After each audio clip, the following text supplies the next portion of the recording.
Dearly beloved, we are gathered here today to remember the train wreck that was The Flash.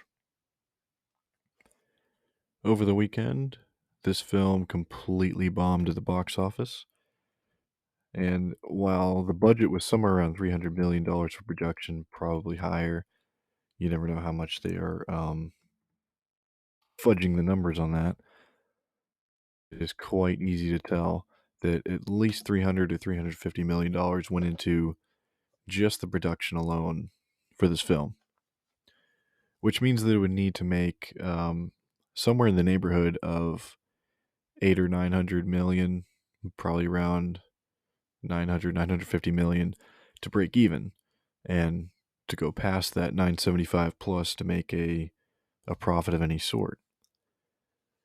But that is before we factor in other issues such as marketing and the inevitable large chunk of the budget that would have gone into keeping Ezra Miller out of prison and out of the press, and to cover up the kidnapping, the drug offenses, the burglary, the harassment, the stalking, the assault, the did I say kidnapping already? The child endangerment, the strange, creepy cult behavior, um, building altars of drugs and guns, and forcing kids to bow down to it, and a litany of crimes across the entire U.S. and across the Pacific Ocean. One has to wonder, what the hell were they thinking? Andrew Muschietti is not the first director attached to this film. There have been about 10 to 15 at least. All the previous ones far more qualified than himself. At one point, Phil Lord and Chris Miller were attached to the project. So in a stunning twist of fate, they went and made some progress on Solo, a Star Wars story, before wisely bowing out of that as well, before Kathleen Kennedy turned it into a dumpster fire with Ron Howard. And they went on to make the Spider-Verse films, and following up with a Lego movie sequel. So all props to them for making the right moves for the past 10 years or so. But The Flash was a unique case, because it was supposed to be just a movie about the Scarlet Speedster. He's never been featured in his own major film before, and DC was eager to build up a universe around someone who has powers to mess with time. It's a big pull. It's a big attraction for characters like this. Kind of like Doctor Strange for Marvel, he gets to do all the convenient plot waving, chanting and finger swapping and snapping to make the universe any way they need it to be to accommodate their nearest soft or hard reboot, or to cover up plot holes from other films and series. So the Flash has well-documented powers. He can move very fast. He can mess with time. He can heal himself very quickly, but he needs to eat a lot because he burns up a ton of energy. And the most basic tenets of this character seem to have completely escaped the oaf that was making this film. Because Andrew Muschietti apparently thinks that the Flash is not the Flash. He cannot move fast. He doesn't generate energy or anything. Because every time he has this character, quote unquote, running, he's just kind of sliding and ice skating across the ground in what looks like 1995 CGI, and the world sort of zooms around him. So the world's moving fast, and he's not. And the problem with DC also having 85 conflicting visions and 45 different creatives working on the same character at any given moment, you have all these different interpretations of what the Speed Force looks like, what time looks like, what moving fast looks like. Apparently, they also can't decide together what running looks like, much less what running fast looks like.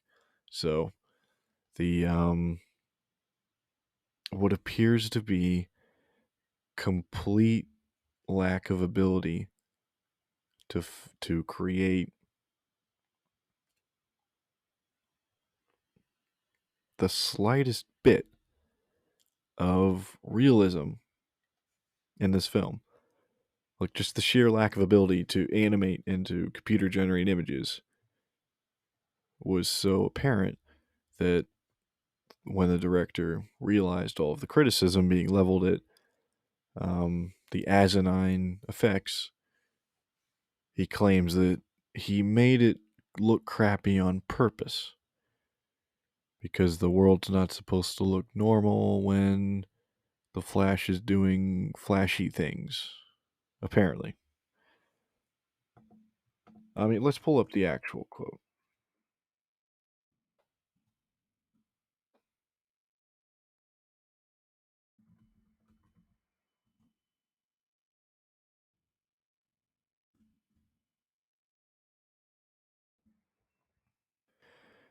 Andy Muschietti breaks silence on criticized wonky VFX on The Flash. This is from MovieWeb.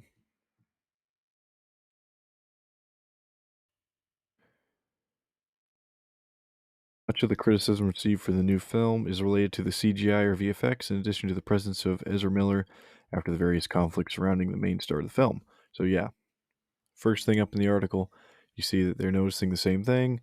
They have a disgusting, gross criminal as the lead in their film, and in other films where the main stars did 1/10 of the crimes that this star, quote unquote, star is committed, they've decided to stick by him despite that fact and despite the fact that he can't act. So, and let's just make it even better.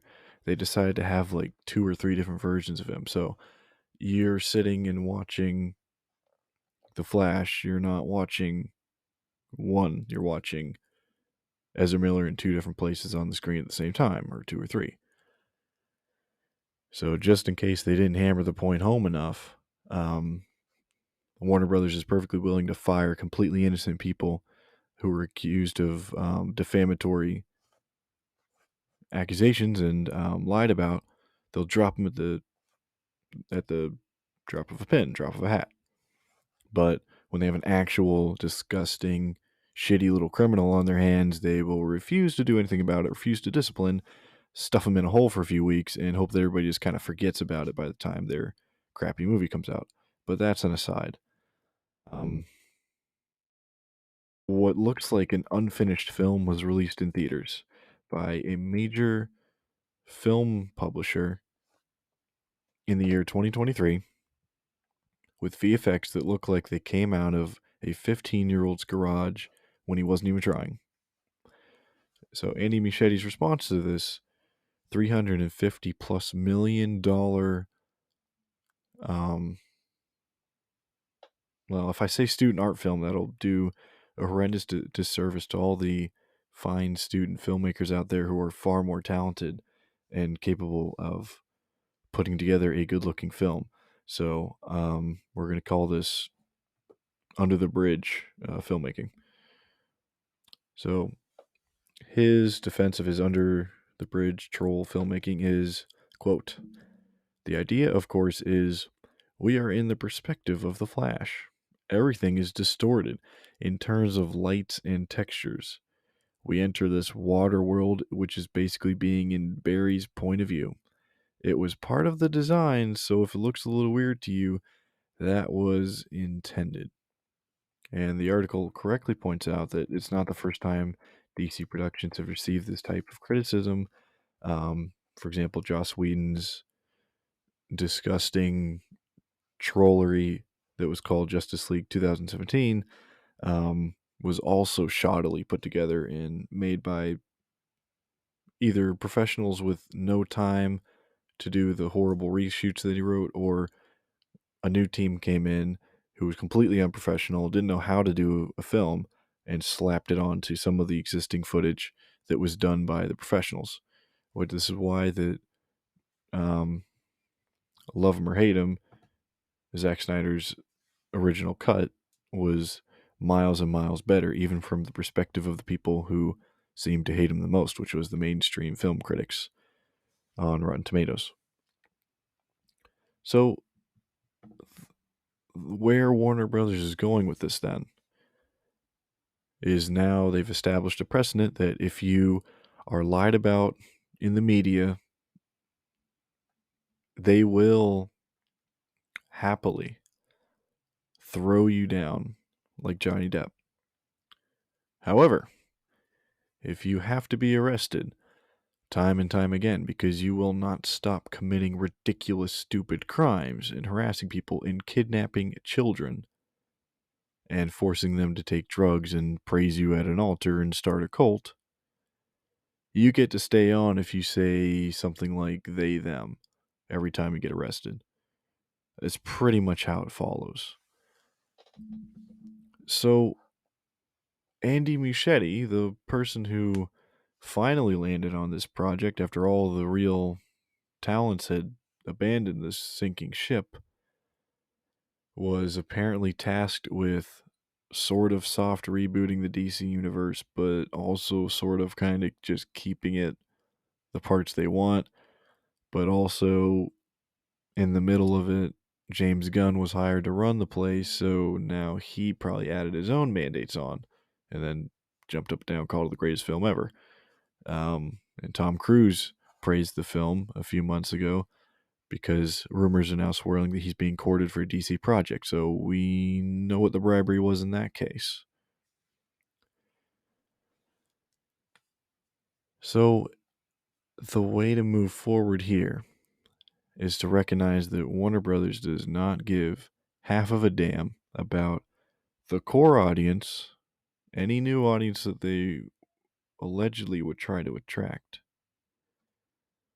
the previous audience that they might want to try and win back, like the loud Snyder fans that were yelling for years until they got their cut, and then after they got their cut, kept yelling anyway because they want the universe restored, and then started yelling again because for some reason they think Netflix can have the right to buy just one person's interpretation of the DC universe from DC. It's just, they're not a very logical group, but there's still a significant portion of DC fans with wallets.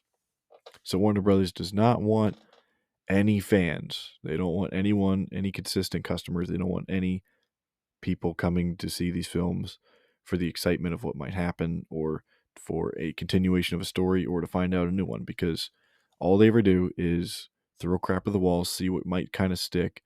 And this one had tons of test screenings, and most of them did not go well. Although I can easily say that Aquaman 2 went way worse. But this film is an unmitigated disaster.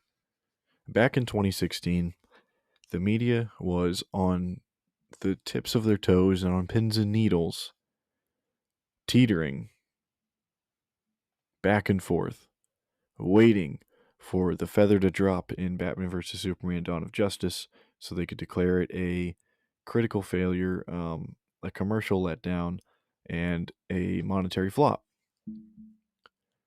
So there were tons of articles harping on the need for this film to do well, the need for this to go right, the need for that to go right, the need for the marketing to improve, and the need for the movie to shift from its versus emphasis onto a more sophisticated and less WWE style brand. There was a huge swirl around this film and a huge deal made out of the fact that it had the same release date as the third Captain America movie. Actually, just like Avengers 2.5, really, because they just stuffed all the Avengers in it to try and compete with Dawn of Justice. So then a huge deal was made about Dawn of Justice moving back up to March 25th. And when it came out, there were very many critics and analysts who were proud to hop up and down and proclaim that while not a flop, it is disappointing. It should have made $1 billion. That was the biggest tagline. Should have made $1 billion. And so many people were claiming that $250 million film was not going to see the light of day with profits. And a Deadline breakdown a few years later showed that it made only around $95 to $105 million in profit, which is obviously a lot of money to anyone but a film studio. And their creative accounting usually ends up making sure they look like they lost so that they're able to win every time with the tax man. So if you compare that storm to the kind of coverage you're getting for The Flash, and if I even just look at some of these articles or just look into anything here. Flash box office. The Flash disappoints. The Flash outruns the competition at a tepid weekend box office. Deadline's a little more honest. The Flash falls down with $55 million 3-day opening.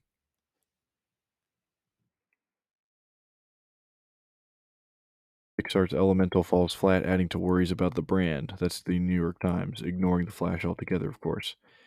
And The Flash only got a B cinema score, so it's doing worse financially than Black Adam did, a character nobody cares about from an actor that people are getting a little tired of. It's making less than Shazam. So if your film that cost you at least $300 to $350 million to shoot, and then another $150 to $200 million to promote, and then another $50 million probably to keep Ezra Miller's locked in a box and buried in a hole somewhere so he would quit assaulting people and making a big deal and attacking kids and choking women on camera, maybe you could make some money if you made $1 billion on this film, $1.1 billion on this film. You need to make 2.5 times your production budget, and not factoring in the marketing yet, just to break even. Because films don't get to keep 100% of the ticket sales either. A little bit of that does go into the theaters after the first weekend or the first week of the film. So this leaves us with a nice large conundrum. Warner Brothers is propping up a monstrous little brat that nobody wants to go see. Nobody wants to see this piece of shit on screen. They, especially in pairs. Nobody wants to see him. On top of that, they are still continuing to ignore any slightest whiff of a hint of input from anybody who is not a stuffed shirt at the Discovery Channel.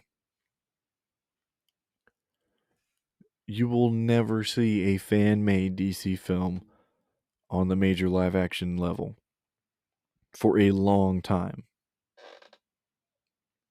The last man who's a big fan who was making films for them got fired, despite the fact that he was the only one who was actually making money, besides Christopher Nolan. Nolan did a trilogy, he was happy with it, and he moved on. Snyder tried to make a trilogy, and they stomped on it, and they replaced it with a Joss Whedon version that lost them hundreds of millions of dollars because they didn't like the tone of the Vision. Everything else about the Vision they liked, they just didn't like the tone. So then they tried to superimpose a new tone on DC with the old Vision still there. They're incompatible. It didn't work. So what did they turn to? Oh, well, we can use the Flash as a vehicle to just reboot it. Except we're not going to reboot it. We're going to keep the same disgusting idiot who can't even act convincingly and who should be in jail. He can stay. And maybe Wonder Woman can stay because Gal is popular. But Henry's gone. We're going to tell him to announce his return, and then we're going to fire him in the same breath. Henry's gone. Ben's fed up with this company, and he left. Matt Reeves just started an incredible take in the style of Nolan, but with more of a comic book aspect to it. But of course, we're going to stomp on that too.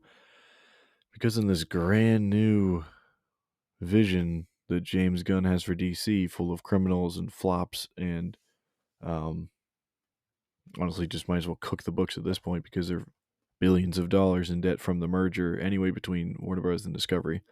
They're about to hit another couple $1 billion in debt from all these films that are flopping between Black Adam, Shazam, The Suicide Squad, also from James Gunn, coincidentally, and the biggest one yet, The Flash. Imagine if Star Wars spent $350 million on a film, and its opening weekend was $50 million, and it doesn't even touch half of breaking even. The entire economy would collapse, and we would have a stock market 2008 crash. That's just about the equivalent of what's happened here. DC has put their biggest chip on the table, and they lost the hand before, while sitting there thinking they could bluff everyone into thinking that they had 4-of-a-kind aces, and they didn't even have a small straight or a 2-of-a-kind. I'm not sure who they think they're fooling, and I don't understand the denial direction that they're going in, where they just kind of say that the film's great when it's garbage, and they just say that it's popular and well loved when nobody even went bothered to go out and see it. Nobody wants to spend money to see this crap. They just, and I can only sit back in shock that people do not want to see a film that starts off with a hospital blowing up and Ezra Miller sticking babies in microwaves. It's either meta-symbolic or it was in the script a long time ago and it just happened to be a sad coincidence. But here we are. There is no sugarcoating it. The Flash is a complete flop. Its quality was not even at the level where it does not insult the intellect of any film goer who goes to pay money to sit down and see this. I can't believe anyone is actually spending money from their hard-working lives to be insulted in such a way. And a film where you have so much opportunity, but you keep Ezra Miller at the end of it to keep going as this horrifying Amber Heard type caricature of an actor in a role, and you have George Clooney waltz up as if anybody gives half a shit about his Batman when it came out, much less 30 years later. 30? Or was it 20? Yeah. Wow. Almost 30 years later. Nobody wants them. Nobody wants that. And the endings where they had Keaton staying made a lot more sense. Any ending where Ben Affleck stays would make more sense. But no, for some reason, Andy Muschietti decided to lackadaisically slap together his little zombie crap fest, thinking that just throwing random horribly animated cameos on the screen was going to make a movie. Cameos does not a movie make.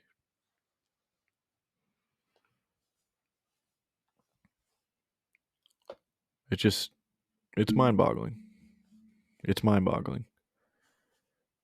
He did this, and now James Gunn is handing him his rebooted for the millionth time Batman in Batman the Brave and the Bold.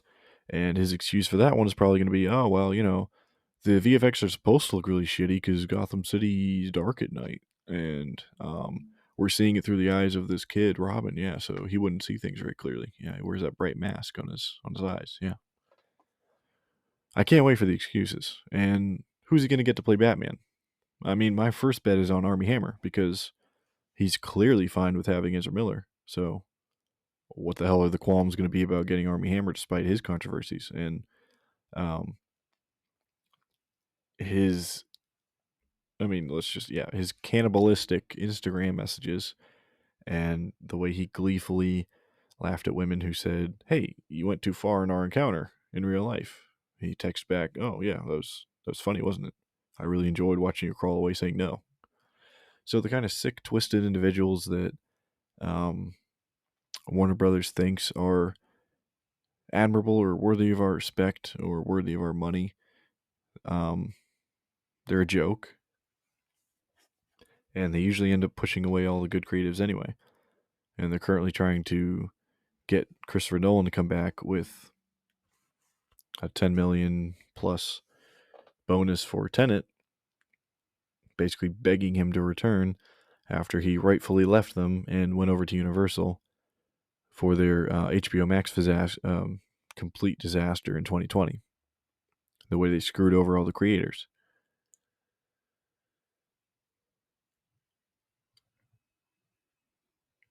So we know where their priorities lie. It's within the reputation that they think they can give themselves, and they think that the logo gives them, and the reputation they want to build up from getting on their all fours and begging certain directors to work with them once every few years. Because Christopher Nolan's their only lifeline at this point, because they got rid of all the other talented people who could have been working for them. And they would rather keep abusers and monsters than to keep victims of domestic violence, on their payroll and in their films. And that's why Fantastic Beasts flopped. So Warner Brothers is great at destroying the brands that they bought the rights to, such as Harry Potter and Fantastic Beasts, DC Universe. But they're not very good at making good films, and they're not very good at building cinematic universes, and they're not very good at getting people interested in what they're doing and keeping people interested in what they're doing. And because every few seconds they're rebooting it, or they're losing the rights, or they're hiring a criminal. Yeah. So either Clooney is going to be the Batman figure in The Brave and the Bold, or it was just a stupid way to end the movie because they had no idea what the hell to do, and they needed some crusty old dude walk up so they can have a pretend shock ending, and they're going to get Armie Hammer instead. So yeah, so let's give the keys of the kingdom to the two guys who made the two biggest flops of the past few years with DC. James Gunn with the god-awful Suicide Squad reboot, sort of. See, it doesn't make any sense, because he rebooted it, but he kept the elements he liked, so it's not even a reboot. So his own version of a Suicide Squad thing, I guess. And Andy Muschietti's complete disaster in The Flash. It's never going to make its money back. There's nothing it could do. There's nothing it could do to even break even. It could sell $500 million in toys and merch, and it would not get even close to breaking even based on what they spent on the film and what they need to make it back. So, naturally, he should reboot Batman again. And I think the audiences have already decided, but it will be proven again later, where their allegiances lie and where the interest is actually going to be driven and where the pocketbooks are going to go. It's going to go to Matt Reeves' series. He's actually making artistic, imaginative, and thoughtful and interesting stories. He's an actual craftsman. And Fraser, his cinematographer, David Fraser, I think, his first name, Greg Fraser, first name always slips me. Greg Fraser, his cinematographer, is doing industry-changing marvels on set. And he revolutionized the streaming game. So, yeah, don't tell me that anyone's interested in this DC universe or the 80th reboot of the week. No one is. No one is. And The Flash is further proof of that. Without a universe established, nobody gave a shit about Black Adam, Shazam, Suicide Squad, or Justice Leagues, or any of the other ones. They don't care. Give them standalone, high quality films made by real artists. The way that Joker completely flipped everything on its head and made its own self-contained standalone world and amazing story. And what Matt Reeves is doing, building his own universe and not trying to subscribe it to a giant clusterfuck of horrible storytelling done by other people in stuffed suits.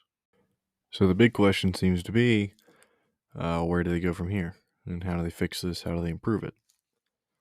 Well, it's beyond evident now that they need a complete 100% total and hard reboot of absolutely every single thing that they're doing with what they claim to be the DC Extended Universe. Just call it the DCU and reboot it.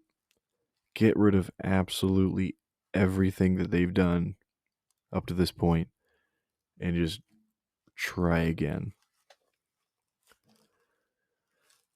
They've wasted so much.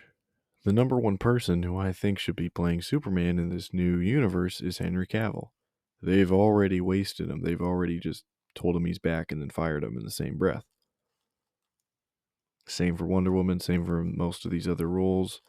They wasted what they had. They ruined what they had when they had zero faith and they were sitting shaking their boots, terrified that they weren't going to be loved by the critics, despite the fact that they were making money, and now they would prefer to be sort of, kind of okay with the critics and completely ignored by everyone else.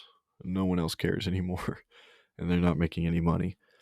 So since money is the only thing they care about, hard reboot is the one and only thing that they can do, because no one cares about what they've got now.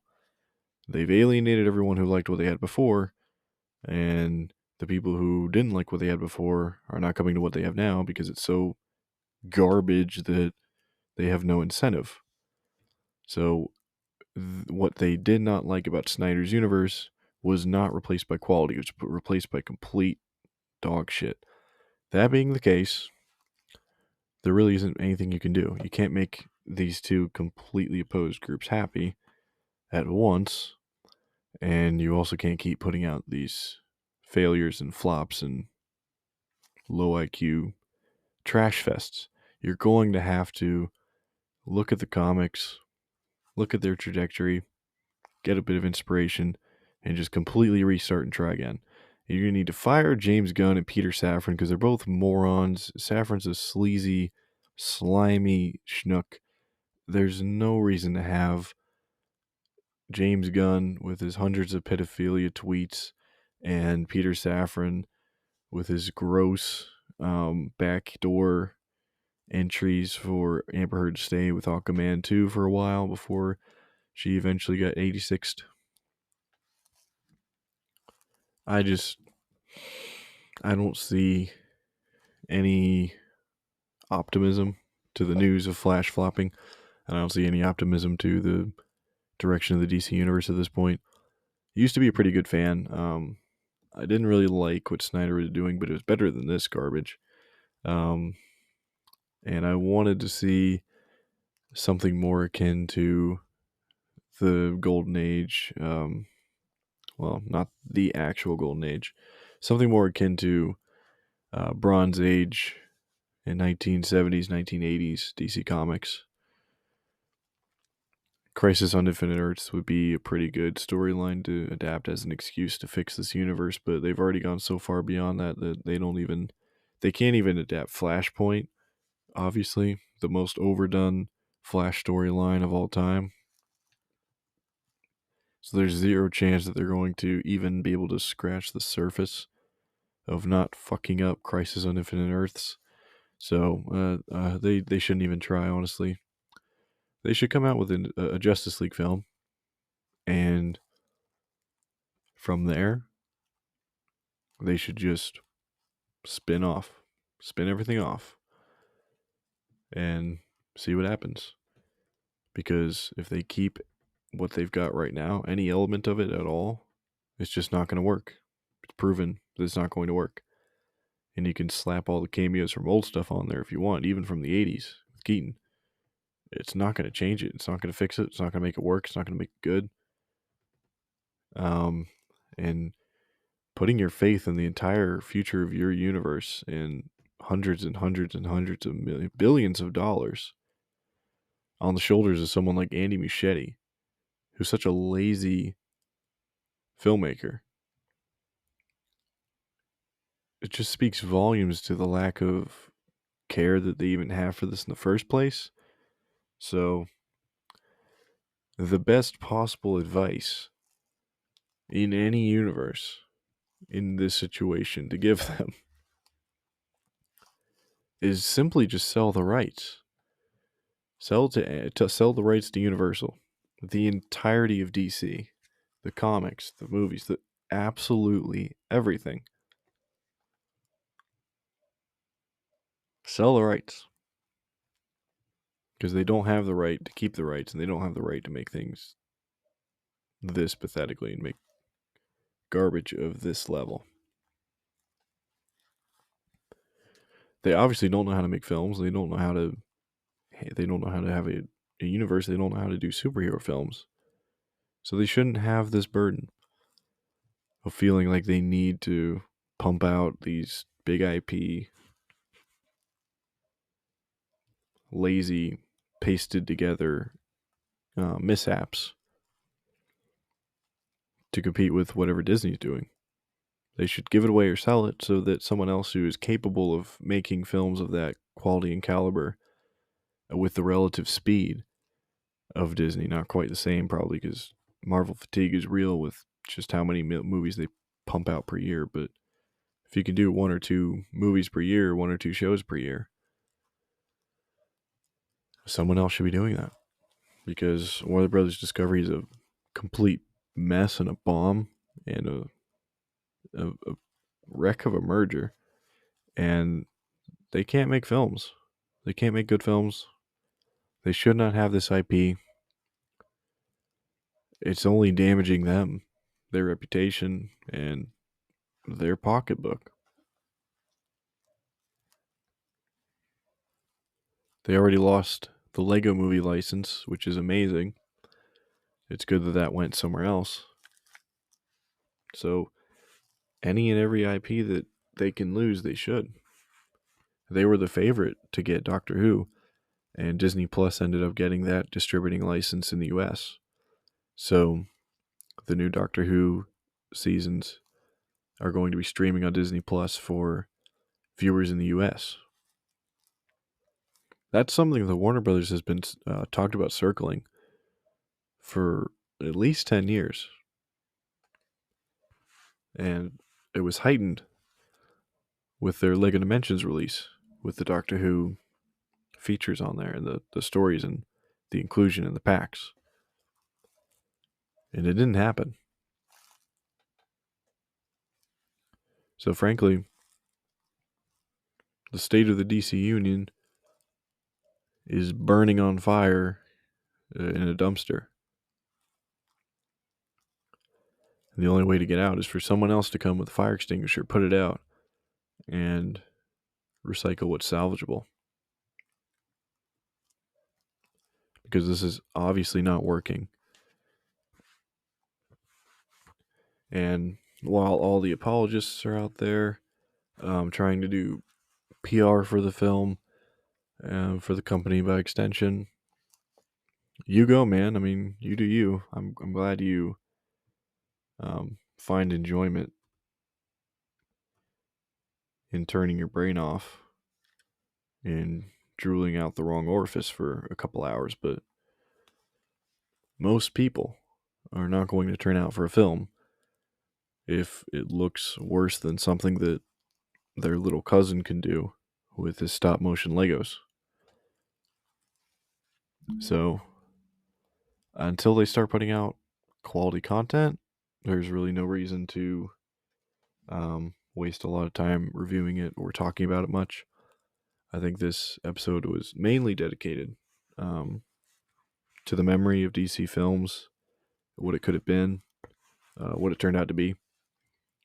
And it's mostly just a testament to how far things have fallen since the last time that they really had a panic.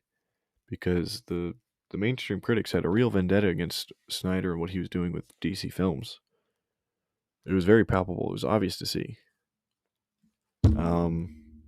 But this seems to be a case of be careful what you wish for, because they got exactly what they wanted, and honestly, they're worse off for it. if they had let him come to a more natural end or conclusion, at least gracefully asking him to depart after his Justice League had hit theaters, story might have been very different. But the harsh booting right around his daughter's death, and using her as an excuse to push him out and bring in a womanizer and abuser, Joss Whedon, so that he can circle jerk with all the other abusers they like to put on staff and put in their films while they're firing actual victims of misfortune, tragedy, and domestic violence.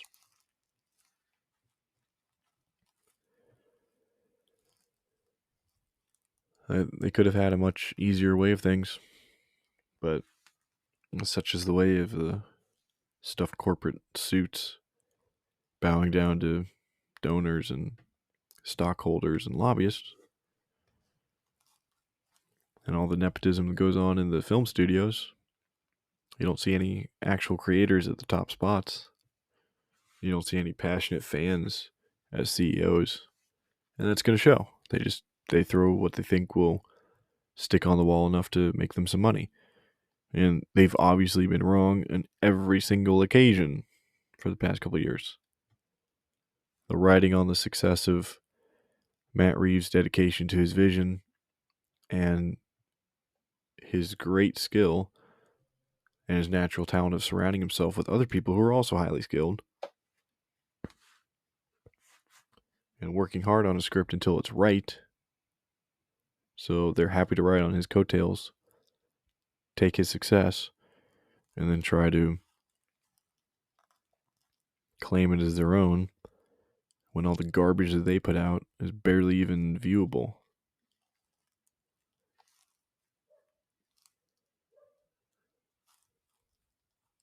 So, moral of the story, honestly,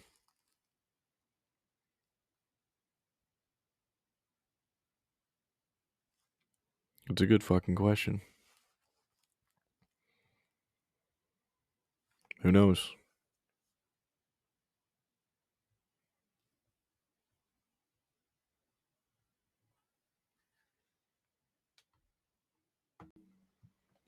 So in the end, if you're ever considering attempting to reboot your universe for the 5th time, only partially though, with a coast-to-coast greasy little criminal, I guess don't, or maybe think twice, or go ahead and do it, but don't expect people to show up and pay for it. Down burns the Flash. Flash in the pan, flash flop. Yeah, so to follow up the state of the DC universe from episode I did in January, this pretty much answers my question. Everyone was looking to this film to see how things would turn out, and yeah, the quality indicator is pretty low, and the bar is lower than it's ever been before. And honestly, Howard the Duck was probably a better superhero film than this. And I would rather see spin-offs of Howard the Duck than whatever the hell this is and wherever the hell it's going. But yeah, I hope you all stay safer than a baby in a microwave or a 12-year-old who has been kidnapped by Ezra Miller. And until the next time, where I'll be analyzing the Religion and Raiders of the Lost Ark and reviewing Indiana Jones and the Dial of Destiny and many other films throughout the summer. Stay tuned. But I would like to thank all of you for not donating to the cause of the Flash dumpster fire. Enjoy your time while you still have it.